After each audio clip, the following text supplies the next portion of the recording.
ভোটকেন্দ্র থেকে আলিপুরদুয়ার বিশ্ববিদ্যালয় ডিসিআরতে ইতিমধ্যে ফিরেছে ভোটকর্মীরা। আর ভোটকর্মীরা ইতিমধ্যেই রিসিভিং সেন্টারে ইভিএম জমা করেছেন। ইভিএম জমা করে তাদের অভিজ্ঞতার কথা জানিয়েছেন ভোটকর্মীরা। আর ইভিএম জমা করার সময় উপস্থিত ছিলেন সেখানে আলিপুরদুয়ারের জেলাশাসক আর বিমলা।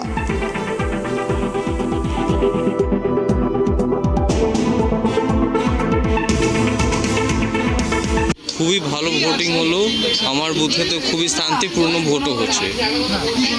কোথায় করেছিলেন? নমিতি জোড়া এসএসকে কালচিনি ব্লকে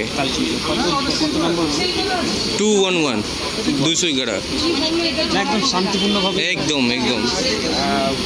কতটা ভালো লেগেছে মানে ডিউটি করে খুবই ভালো, কেন কি সবাই টিমটা ভালো ছিল, লোকগুলো খুবই কোঅপারেট করছে, যে জন্য তাড়াতাড়ি খুবই শান্তিপূর্ণ ভোটটা হলো। আগামী দিনে যদি আবার ডাক পড়ে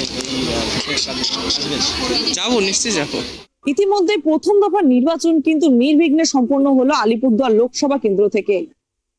এখনো পর্যন্ত সর্বশেষ তথ্য অনুযায়ী কিন্তু জানা যাচ্ছে যে 75%-এরও উপরে ভোটদান করেছেন সাধারণ মানুষেরা, এবং কোন রকম হতাহতের খবর কিন্তু এখনো পর্যন্ত উঠে আসেনি আলিপুরদুয়ার লোকসভা কেন্দ্র থেকে। এবং আমরা সাধারণ মানুষের সঙ্গে যখন সারাদিন কথা বলেছি, তারা কিন্তু জানিয়েছিলেন যে তারা আজ ভোট উৎসবে মেতে উঠেছিলেন সারা দিন ব্যাপী। এবং ইতিমধ্যেই কিন্তু ডিসিআরসিতে আলিপুরদুয়ার লোকসভা কেন্দ্রের বিভিন্ন প্রান্ত থেকে কিন্তু যে সমস্ত পোলিং এজেন্টরা ছিল, তারা কিন্তু তাদের ইভিএম মেশিন নিয়ে জমা করছেন, তাদের সমস্ত দায়িত্ব কিন্তু বুঝিয়ে দিচ্ছেন ডিসিআরসিতে এসে। এখন দেখার বিষয় আগামী 4 জুন শেষ হাসে কোন দল।